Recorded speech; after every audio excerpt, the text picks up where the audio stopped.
दोस्तों, ये एक ऐसी गांव की कहानी है जहां एक ही महीने में 3 मौत होती है और उन 3 मौतों के बाद स्टार्ट होता है जादू टोना, तंत्र मंत्र, या फिर कुछ लोग कहते थे कि ये साजिश है।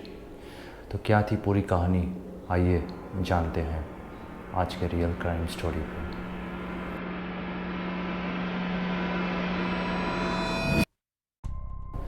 तो दोस्तों, ये कहानी है राजस्थान के चूरू डिस्ट्रिक्ट की। यहाँ एक गांव में एक परिवार होता है जिस परिवार के मुखिया होते हैं भूप सिंह, जिनकी उम्र होती है 35 साल।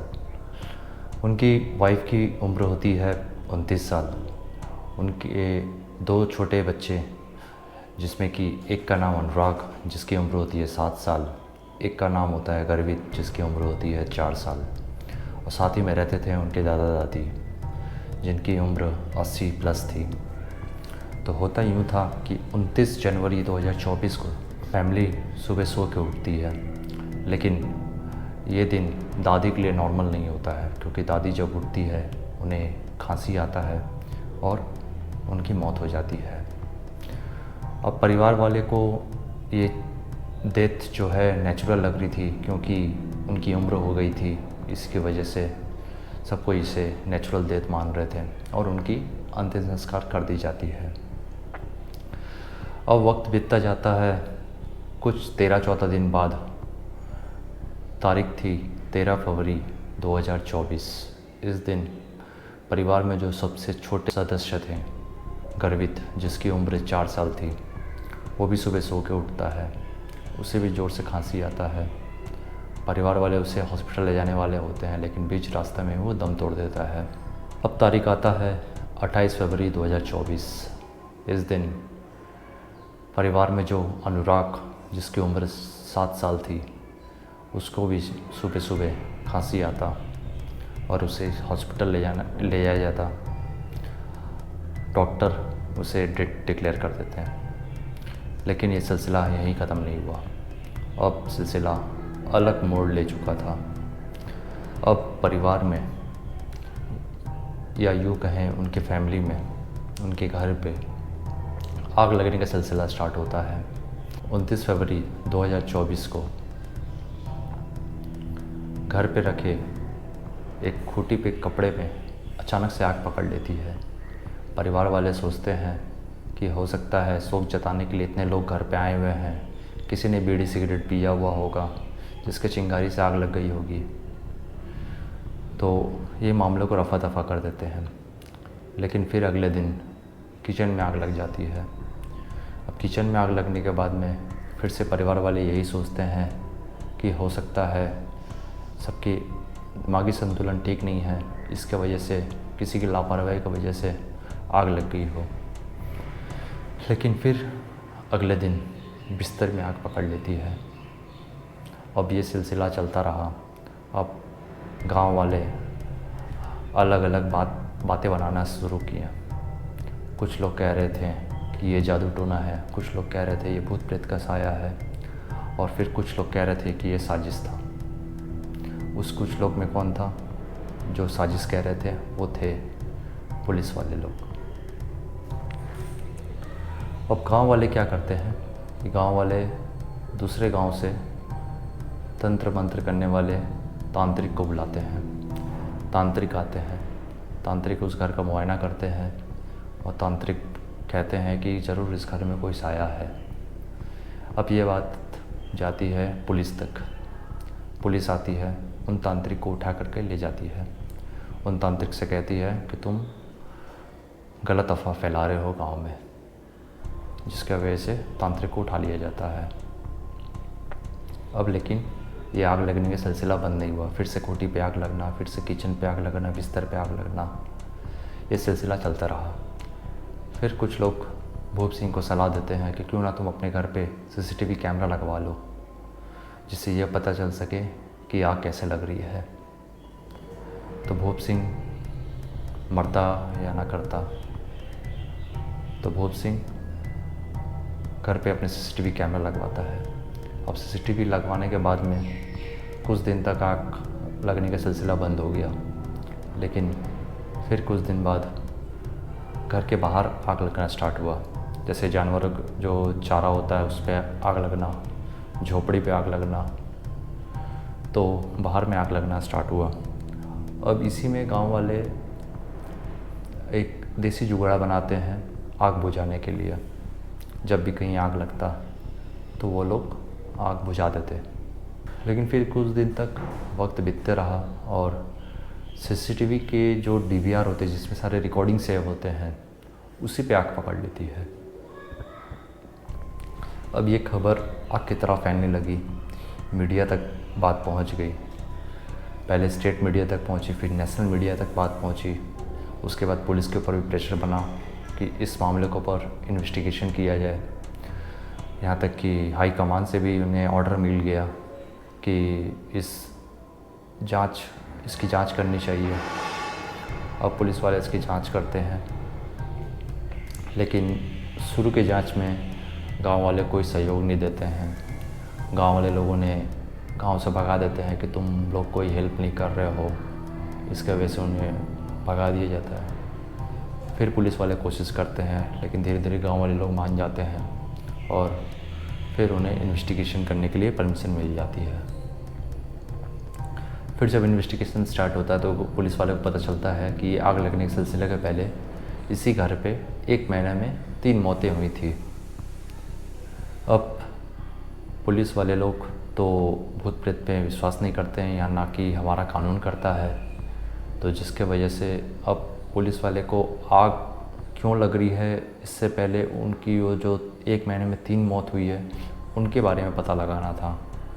अब उसके बारे में पता कैसे लगाएं, क्योंकि दादी की जो मौत हुई थी उनके अंतिम संस्कार कर दी गई थी और अनुराग का भी अंतिम संस्कार कर दिया गया था।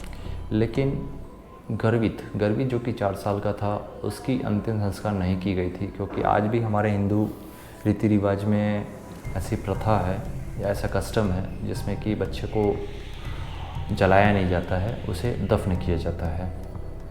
अब पुलिस वाले गांव वाले से परमिशन मांगते हैं कि उस दफन किए हुए लाश को बाहर निकालने की परमिशन दे। फिर पुलिस वाले डीएम के पास जाते हैं, डीएम से परमिशन मांगते हैं, तो एट लास्ट उनको परमिशन मिल जाती है कि वो कब्र में से उस लाश को बाहर निकाले और उसकी मौत किस वजह से हुई उसकी पोस्टमार्टम करके रिपोर्ट सामने लाया जा सके। अब डीएम से परमिशन मिलती है, पुलिस वाले लोग उस कब्रों में से उस बच्चे की लाश बाहर निकालते हैं और उसे पोस्टमार्टम में भेज देते हैं। अब पोस्टमार्टम का रिपोर्ट आ जाता है, लेकिन ये गुप्त रखा जाता है मीडिया से। अब उस पोस्टमार्टम रिपोर्ट में ये पाया जाता है कि उसकी मौत जो थी ये नेचुरल मौत नहीं थी, इसमें कोई ख़ास किस्म का पॉइज़न यूज़ किया हुआ था। अब पुलिस वाले को यूँ लग रहा था कि अगर इस मौत के पीछे अगर कोई साजिश है तो इसके अलावा जो 2 मौत हुई है इसमें भी कोई ना कोई साजिश होगी। तो ये सिर्फ एक सोच था, सबूत नहीं था, तो जिसके वजह से पुलिस को और इन्वेस्टिगेशन करना था। तो पुलिस वाले इन्वेस्टिगेशन स्टार्ट करते हैं, पूछताछ करते हैं, गांव वाले से करते हैं, घर वाले से करते हैं, लेकिन उन्हें कोई भी ऐसा कोई क्लू नहीं मिलता, कोई भी लड़ाई झगड़ा वाला क्लू नहीं मिलता कि परिवार वाले का बाहर वाले से किसी से झगड़ा हो या किसी से अनबनी हो, ऐसे कुछ खुलासा नहीं होता है। अब घर के 2 लोगों को उठाया जाता है, वो थे भूप सिंह और उनकी पत्नी मेनका। अब दोनों को इंटरोगेट किया जाता है, उन्हें पुलिस स्टेशन बुलाया जाता है। तो पहले इंटरोगेशन में पुलिस वाले जो भूप सिंह की वाइफ होती है मेनका, उनको कहती है कि आप जाइए, आपका इस केस से लेना देना कुछ भी नहीं है, आप जा सकते हैं। अब भूप सिंह पे आते हैं पुलिस वाले लोग।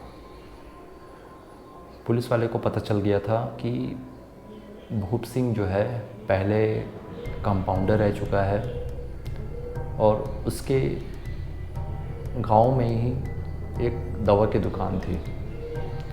तो जो कि ये मौत एक रहस्यमय तरीके से हुई थी, तो उन्हें कहीं ना कहीं शक था भूप सिंह पे।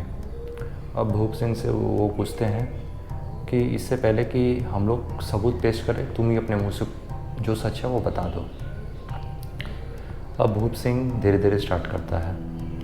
भूप सिंह कहता है कि सर, मुझे तो कत्ल करने थे सिर्फ 2, लेकिन मुझे करने पड़े 3। मुझे सिर्फ अपने 2 बच्चे को मारना था, लेकिन खामोखा दादी मारी गई, क्योंकि गांव वाले को कुछ शक ना पैदा हो, इसके वजह से दादी को भी मारना पड़ा।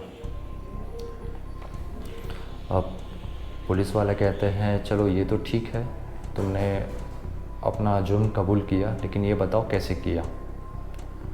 तो भूप सिंह कहता है कि सर, मैं पहले कंपाउंडर रह चुका हूँ, प्लस मेरी दवाई की दुकान भी थी, तो मुझे केमिकल वगैरह और दवाई वगैरह की नॉलेज थी, तो जिसके वजह से ये कत्ल की गई, जिसमें कि कत्ल करने के लिए मैंने एक ख़ास रकम का पॉइज़न इस्तेमाल किया, जो कि सबसे पहले मैंने अपनी दादी को पिलाया कफ सिरप में। उन्हें खांसी की शिकायत थी, उन्हें मैंने पिलाया और उन्हें खांसी आई और उनकी मौत हो गई। फिर मैंने घर में ये अफवाह फैलाई कि बच्चों को भी खांसी ना हो जाए, इसलिए बच्चों को भी खांसी की दवा देनी चाहिए।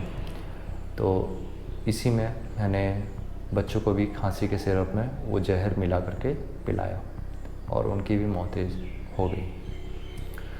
और फिर मैंने सोचा कि क्यों ना इस जुर्म को अलग रूप दिया जाए। इसके वजह से मैंने घर पे आग लगाना स्टार्ट किया। मैंने सोडियम का इस्तेमाल किया, क्योंकि सोडियम हवा के रुख में आने पे अचानक से आग पकड़ लेती है, इसलिए मैंने सोडियम का इस्तेमाल किया। मैं जगह जगह सोडियम लगाता रहा और हवा के टच होने से वो आग पकड़ लेती थी, और इससे गांव वाले को ये लगा कि घर पे कोई भूत प्रेत का साया है या तंत्र मंत्र है। तो पुलिस वाले कहते हैं कि चलो ये तो ठीक है, तुमने बता दिया कैसे तुमने ये सब साजिश वगैरह की, कैसे मौत के घाट उतारा अपने ही परिवार वाले को, कैसे आग लगाया वगैरह वगैरह, सब कुछ तुमने खुद अपने मुंह से बता दिया। लेकिन ये बताओ, अब तुमने ये सब किया क्यों?